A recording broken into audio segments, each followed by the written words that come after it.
दोस्तों 2026 के एग्जाम्स की तैयारियां अभी से स्टार्ट हो गई हैं और आईबीपीएस क्लर्क के रिगार्डिंग अगर मैं देखूं तो चूंकि हमें पता है कुछ टाइम बाद नोटिफिकेशन आएगा। बच्चे अभी से न केवल बिल्कुल बेसिक से पढ़ रहे हैं, लगातार सेक्शनल मॉक को देना स्टार्ट कर दिए हैं। मॉक दे के अपनी एक्यूरेसी पे काम कर रहे हैं, टॉपिक वाइज चीज़ें कंप्लीट कर रहे हैं। ये बहुत ज़रूरी है कि आपको लास्ट ईयर का जो पेपर है वो थोड़ा सा पता होना चाहिए कि किस तरह का पेपर पूछा गया है, क्या क्या इंपॉर्टेंट पॉइंटर्स आपको ध्यान रखना है। आज हम उस पर डिटेल बात करेंगे। नमस्कार दोस्तों, स्वागत है आप सभी का एक बार फिर से। अगर आप इस चैनल पे नए हैं, इस वीडियो को पहली बार देख रहे हैं, मेक श्योर करें आप सभी लोग चैनल को सब्सक्राइब जरूर कर लीजिए, क्योंकि यहाँ पे न केवल इंपॉर्टेंट इन्फॉर्मेशन, प्री से मेंस तक का complete reasoning content one stop solution में इस चैनल पे दिया जाता है। मेक श्योर करें आप सभी लोग चैनल को सब्सक्राइब जो है वो जरूर कर लीजिए। चलिए स्टार्ट करते हैं। तो लास्ट ईयर 2020 जो है वो 5 में जो एग्जाम हुआ था, 4 अक्टूबर की हम लोग सबसे पहले शिफ्ट देखते हैं पेपर कैसा गया। तो ओवरऑल अगर मैं देखूंगा तो सबसे पहले क्वांट जो है वो हमें एग्जाम में देखने को मिला था, इसके बाद इंग्लिश आई थी और लास्ट में जो है वो यहाँ पे रीजनिंग आई थी। अब आप फर्स्ट शिफ्ट का पेपर देखिए, यहाँ पे जो एक एवरेज जो अटेम्प्ट्स अगर मैं यहाँ पे देखूंगा तो इजी टू मॉडरेट पैटर्न था। इसके बाद रीजनिंग का जो पैटर्न था वो इजी था, देन क्वांट का easy to moderate, overall pattern हमने इजी टू मॉडरेट फॉर्मेट में यहाँ पे देखा था। दैट मीन्स अगर मैं जो है वो ओवरऑल ये देखूं कि एक जो है वो गुड अटेम्प्ट्स क्या थे, नियर अराउंड 75 टू 80 के बीच में हमने गुड अटेम्प्ट्स देखे थे, जिसमें इंग्लिश लगभग 19 से 22 के करीब, क्वांट जो है वो 21 से 24 के करीब और रीजनिंग जो है वो 28 से 30 के करीब का जो अटेम्प्ट है वो बच्चों ने एवरेज किया था। एक बार जरा पेपर देखिए क्या आया था। Month based puzzle, certain linear, box puzzle, then अगर मैं देखूंगा मिक्स सीरीज के सवाल, inequality, blood relation, direction distance, pair formation, odd one out, यानी अच्छा पेपर था। पजल का बेसिक्स आपका क्लियर है तो मिसलेनियस सेक्शन जाने के बाद आप आराम से 26 से 30 नंबर तो यहाँ पे गेन कर सकते थे। अगर आप क्वांट पे यहाँ पे जाएं, सिंप्लीफिकेशन 10 से 12, डीआई 5, लाइन डीआई 5, अर्थमेटिक के 11-12 क्वेश्चन, टोटल 35 क्वेश्चन हमें जो है वो क्वांट के देखने को मिले। आरसी में मिलिट्री ट्रेंड डॉक्स बेस्ड एक जो है वो आरसी आया था, error spot, cloze test, phrase replacement, word swap and word usages, लगभग आपका 19 से 22 एक जो है वो एवरेज नंबर हमने यहाँ पे देखा। सेकंड शिफ्ट में अगर मैं कहूँ कि क्या एक नंबर थे, अगेन 75 टू 80 करीब बच्चों ने यहाँ पे अटेम्प्ट किए थे। एवरेज एवरेज मतलब 100 बच्चों में से 60 से 70 बच्चे ऐसे जो एग्जाम दे के आए हैं जो कहते हैं कि हाँ सर इतने अटेम्प्ट्स तो मेरे बने हैं, इतना तो मैंने किया ही है। रीजनिंग के अंदर 26 से 30, क्वांट के अंदर 23 से 27, इंग्लिश के अंदर 24 से 26 के करीब का ये एक एवरेज अटेम्प्ट रहा है। एक बार देखते हैं क्या आया था। Box puzzle, month puzzle, comparison puzzle, flat floor, blood relation, syllogism, numeric series, Chinese coding और पेयर फॉर्मेशन के ये टोटल कंप्लीट पैटर्न रीजनिंग का हमें देखने को मिला। इसके बाद अगर मैं क्वांट पे यहाँ पे आ जाऊं, simplification, arithmetic, table DI, line DI, ठीक है।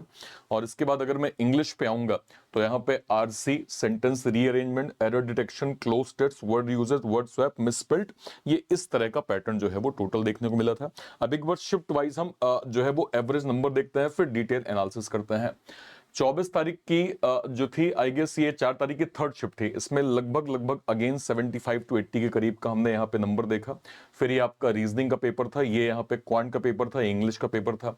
अगले शिफ्ट में अगर मैं जाऊं, लगभग 77 टू 80 करीब चौथे शिफ्ट में हमने 4 तारीख को पेपर देखा था। और फिर जब हम 5 तारीख पे आए तो 5 तारीख में जो है वो पहला शिफ्ट जो था, इजी टू मॉडरेट, इंग्लिश और क्वांट दोनों था। ओवरऑल नंबर लगभग 73 से 75 के करीब का एक जो है वो एवरेज अटेम्प्ट यहाँ पे देखने को मिला।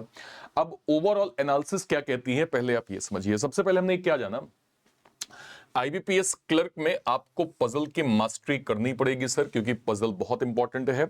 एटलीस्ट 4 से 5 पजल की बेसिक प्रैक्टिस आपको करनी ही पड़ेगी अगर आपका आईबीपीएस क्लर्क टारगेट है। मैं फिर कह रहा हूं, इस चैनल को सारे के सारे बच्चे सबसे पहले आप लोग सब्सक्राइब जरूर कर लीजिए, क्योंकि इस चैनल पे रेगुलर मैं जो है वो पजल का जो है वो सेशन देता हूं, रेगुलर मैं पजल का कंटेंट करवाता हूं, जिससे बेसिक टू हाई लेवल आपकी पजल की प्रैक्टिस बेहतर होती है।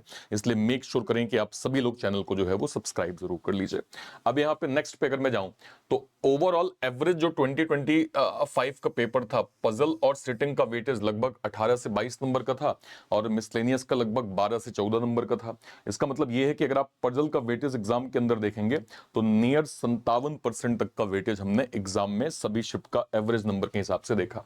अब आप देखिए पजल, मंथ पजल हमें ओवरऑल अलग अलग शिफ्ट में 4 बार अलग अलग पैटर्न में देखने को मिली। बॉक्स पजल हमने 3 बार देखी, फ्लैट फ्लोर 3 बार देखी, सर्कुलर जो है वो सिटिंग जो है वो 3 बार देखा, लीनियर अरेंजमेंट हमने 2 बार देखा। यानी ट्रेंड क्या कहता है, सेम जो है वो स्टैंडर्ड की पजल बस अपना स्ट्रक्चर रोटेट कर रहा होता है, बाकी पैटर्न एक जैसा ही पूछा जाता है।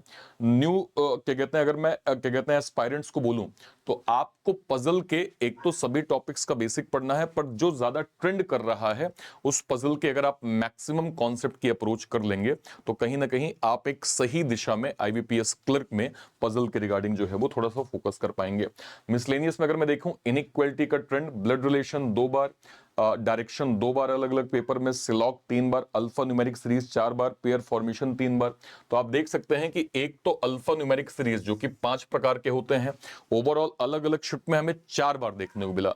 लेटर सीरीज हो सकती है, नंबर सीरीज हो सकती है, वर्ड सीरीज हो सकती है, डिजिट सीरीज हो सकती है, अल्फा न्यूमेरिक सीरीज हो सकती है। इसके अगर हम कहें कि मिनिमम 5 नंबर आ रहे हैं तो पजल और ये वेटेज थोड़ा सा हमें आईबीपीएस क्लर्क के अंदर रीजनिंग में ज्यादा देखने को मिल रहा है। अगर मैं क्वांट की बात करूं, रिपीटिव पैटर्न लगभग सिंप्लीफिकेशन के 10 से 15 क्वेश्चन, डीआई के रेपिटिव पैटर्न टेबल, लाइन, बार और कैसलेट डीआई, अर्थमेटिक के लगभग 10 से 13 क्वेश्चंस हमें रेपिटिव फॉर्मेट में जो है मतलब सेम पैटर्न के क्वेश्चंस जो हैं वो देखने को मिल रहे हैं, जिसमें SI, CI, boat stream, ages, partnership, averages, train and discount के क्वेश्चन। इसके अलावा अगर आप देखें अर्थमेटिक हैवी कैलकुलेशन नहीं था, क्वेश्चन मोस्टली फॉर्मूला बेस्ड आ रहे थे, कॉन्सेप्ट बेस्ड आपके आ रहे थे, मॉडरेट स्पीड जो है वो ओरिएंटेड था। ये आपका जो है वो आईबीपीएस क्लर्क का पेपर, ठीक है।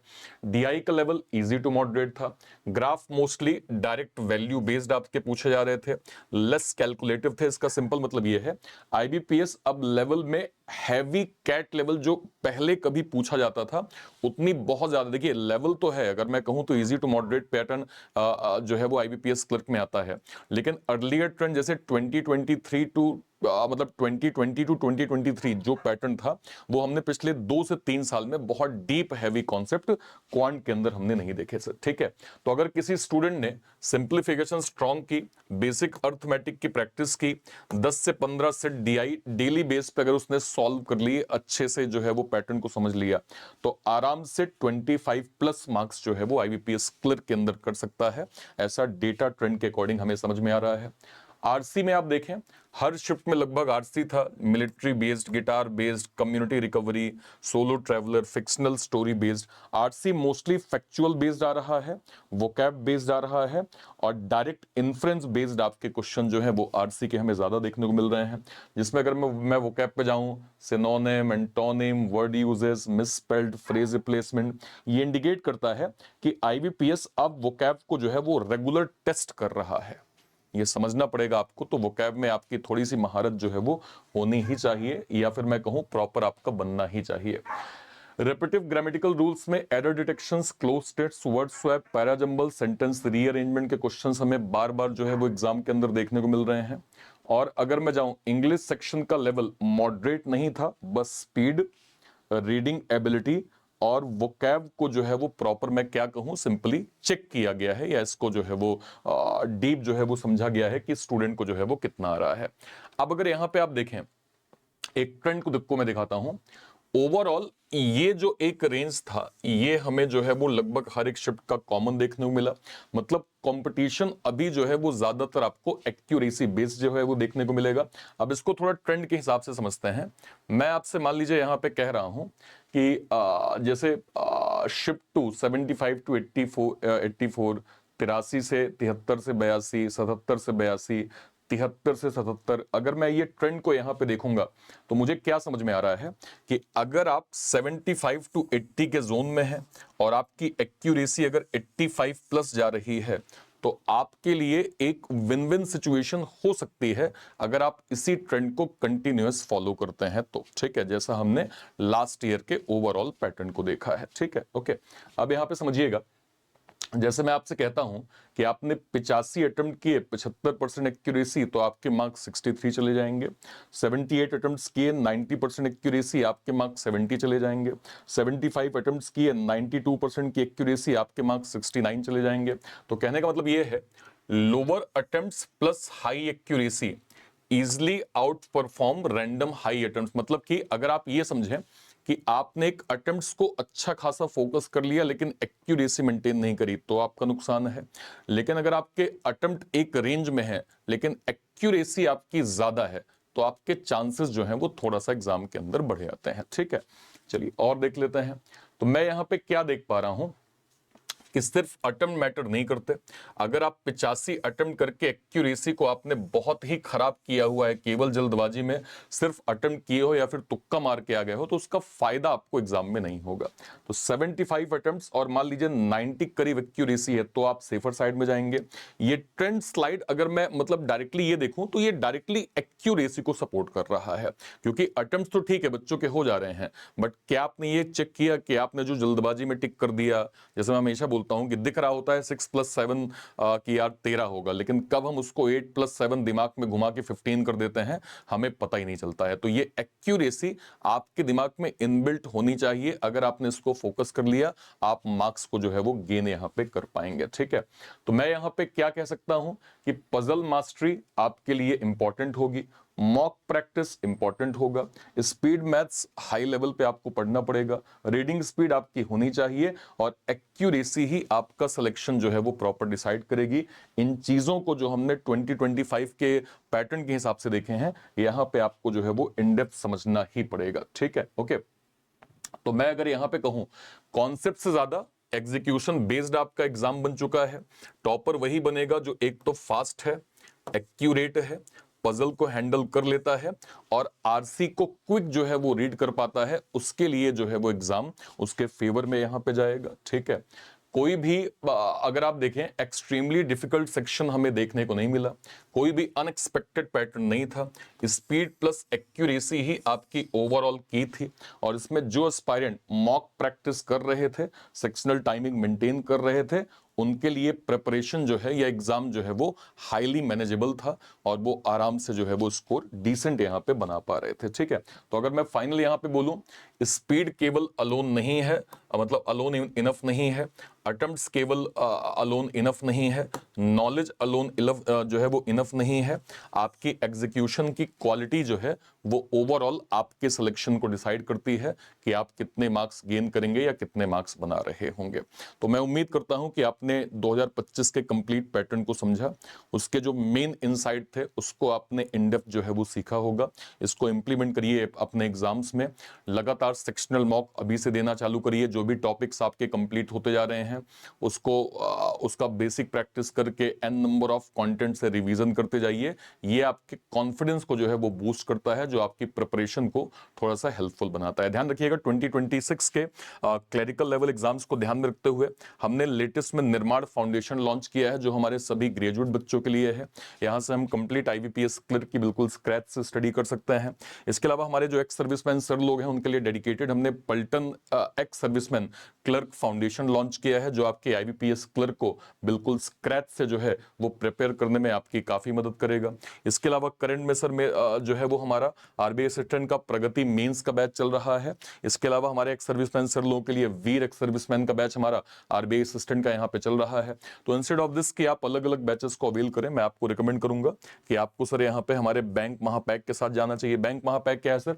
अगले 1 साल तक जितने भी बड़े नोटिफिकेशंस बैंकिंग इंश्योरेंस के आएंगे, उसमें जो भी ग्रेजुएट बच्चों की जो भी एलिजिबिलिटी होगी, उसके जो बैचेस बनेंगे वो सब आपको बैंक महापैक के अंदर 1 साल, 1.5 साल या 2 साल तक जितने भी नोटिफिकेशंस के बैचेस बनेंगे वो सब आपको लगातार मिलते जाएंगे। इसके अलावा अगर मैं जाऊंगा तो हमारे एक्स सर्विसमैन सुपर जो है वो एक्स सर्विसमैन सर लोगों के लिए डेडिकेटेड हमारा एक्स सर्विसमैन सुपर पैक यहाँ पे लॉन्च हुआ है। ये डेडिकेटेड केवल एक्स सर्विसमैन कैटेगरी का पैक है। इसके अंदर अभी तक के जितने एक्स सर्विसमैन बैचेस बन चुके हैं, करंट में जो ऑनगोइंग एक्स सर्विसमैन बैचेस चल रहे हैं, और आने वाले टाइम पे जो भी एक्स सर्विसमैन बैचेस लॉन्च होंगे, वो सब आपको ex serviceman servicemen super pack के अंदर मिल जाएंगे, जिसको आप अलग अलग ऑफरिंग में प्रॉपर अवेल कर सकते हैं। कहां से आप अवेल कर पाएंगे? या तो इसी वीडियो के डिस्क्रिप्शन बॉक्स में जाइए, इसी वीडियो के, या फिर कोई वीडियो, लेट सपोज मान लीजिए मैं ऐसे चैनल पे गया, ये चैनल है रीजनिंग बाय अर्पित सर, मान लीजिए मैंने लाइव सेक्शन पे क्लिक किया, कोई वीडियो, मान लीजिए मैं यहां पे जाता हूं, इस वीडियो पे मैंने क्लिक किया, जैसे मैं क्लिक करके इसके डिस्क्रिप्शन बॉक्स में जाऊंगा तो आप देख सकते हैं सबसे ऊपर यहां पे बैंक महापैक लिखा हुआ है। मैंने सीधे बैंक महापैक पे क्लिक किया। इसको अवेल करते समय कहीं भी कोड की आवश्यकता पड़ती है, आप सीधे मेरा नाम ARPIT डाल दीजिएगा, आपको मैक्सिमम एडिशनल डिस्काउंट जो है वो एक्स सर्विसमैन या मैं कहूं बैंक महापैक के अंदर प्रॉपर मिल जाएगा। इसके ठीक बगल में अगर आप जाएंगे तो आपको यहां पे एक्स सर्विसमैन सुपर पैक दिख रहा है। मान लीजिए आपने इस पे क्लिक किया, क्लिक करते ही जैसे मान लीजिए आप बाय नाउ पे जाते हैं तो बाय नाउ पे ये अलग अलग ऑप्शन है। मान लीजिए आप 19 महीने का क्लिक करते हैं, जैसे ही आप बाय नाउ पे जाते हैं तो आपको बस इस कोड को हटा के यहां पे क्या यूज करना है, ARPIT यूज करेंगे, आपको मैक्सिमम एडिशनल डिस्काउंट जो है वो प्रॉपर मिल जाएगा। ठीक है सर, ओके। और कहीं भी कोई डाउट होता है इस वीडियो के कमेंट सेक्शन में अपनी बात आप जरूर रखिएगा। टिल देन, तब तक के लिए thank you so much, thank you so much, जय Hind, thank you, thank you, thank you.